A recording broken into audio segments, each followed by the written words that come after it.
Bharat Canada कशीदगी में मजीद इजाफा हो गया। सिख रहनुमा हरदीप सिंह नजर के कत्ल पर कनाडा ने भारतीय हाई कमिश्नर समेत 6 सिफारतकारों को मुल्क बदर करने का ऐलान कर दिया। भारत ने भी नई दिल्ली में 6 कैनेडियन सिफारतकारों को 2 हफ्ते में मुल्क छोड़ने का हुक्म दे दिया है। कैनेडियन वजीर आजम जस्टिन ट्रूडो ने कहा कि भारत के साथ सिफारती महाजराई नहीं चाहते। किसी मुल्क की जानिब से कैनेडियन शहरी का कत्ल काबिल कबूल नहीं है। भारतीय कैनेडियन और सिख कम्युनिटी में खौफ पाया जाता है। कनाडा भारत की खुद मुख्तारी और सलामती की हिमायत करता है।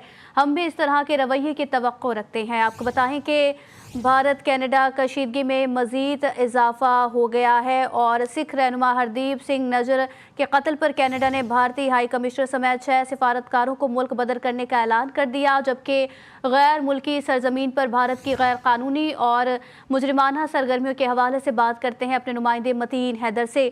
जी मतीन साहब। जी बिल्कुल, आपने सही कहा। इस वक्त भारत और कनाडा में सफारती कशीदगी इंतहाई अरूज पे है और भारत की कनाडा में दहशतगर्दी बेनकाब हुई है। गैर मुल्की सरजमीन पर भारत की गैर कानूनी और मुजरिमाना सरगर्मियां एक बार फिर मंजर आम पर आ गई। कनाडा ने 6 भारतीय सफारतकारों को खुफिया सरगर्मियों और मुल्क दुश्मन सरगर्मियों में मुलव्वस होने पर मुल्क से बदर कर दिया। बेदखल होने वालों में कनाडा में भारतीय हाई कमिश्नर संजय कुमार वर्मा और दीगर सफारतकार और ओहदेदारान शामिल हैं। कैनेडियन हुकाम के मुताबिक पुलिस ने ठोस सबूतों की बुनियाद पर 14 अक्टूबर को 6 भारतीय सफारतकारों को मुल्क बदर कर दिया। कैनेडियन पुलिस को मोदी सरकार की सिखों के खिलाफ पुरतशद्दुद मुहिम में मुलव्वस होने के ठोस शवाहिद हासिल हुए थे। कैनेडियन पुलिस कमिश्नर माइक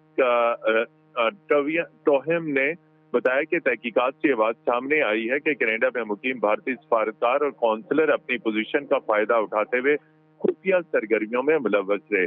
इन सरगर्मियों के दौरान भारतीय सफारतकार मोदी सरकार के लिए अपने एजेंट्स के जरिए मालूमात इकट्ठा करते हैं। कमिश्नर ने मजीद बताया कि शवाहिद से ये भी पता चला है कि भारतीय एजेंसी के जरिए कनाडा में मुख्तलिफ इदारों को मालूमात जमा करने के लिए इस्तेमाल किया गया।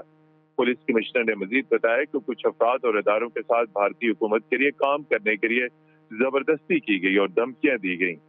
कमिश्नर ने मजीद बताया कि जमा की गई मालूमात के जनूबी एशियाई कम्युनिटी के अरकान को निशाना बनाने के लिए इस्तेमाल किया जाता था। तमाम सबूत बराह रास्त भारतीय हुकूमत को पेश किए गए थे, जिसमें तशद्दुद को रोकने के लिए इनके तावन पर जोर दिया गया। कमिश्नर ने मजीद कहा कि भारत से कनाडा की कानून नाफिज करने वाली एजेंसियों के साथ मिलकर काम करने की दरख्वास्त की गई थी।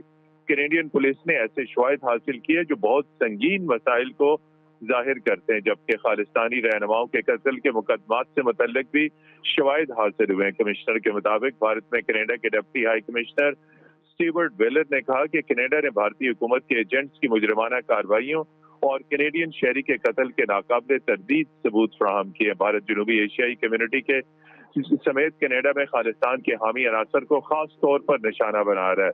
डिप्टी हाई कमिश्नर ने मजीद कहा कि इसके बावजूद मोदी ने डटाई का मुजाहरा करते हुए भारत में कायम मकाम हाई कमिश्नर समेत 5 कैनेडियन सफारतकारों को मुल्क से बेदखल कर दिया। रवां बरस कनाडा ने भारत से अपने 40 सफारतकारों को वापस बुलवा लिया था। इन हालात के पेश नजर अमरीका की जानिब से भी भारत को सिख रहनुमाओं के कत्ल पर सख्त रद्द अमल का सामना है।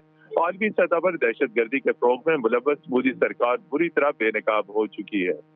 जी अपडेट कर रहे थे नुमाइंदे खुसूसी मतीन हैदर, आपका शुक्रिया।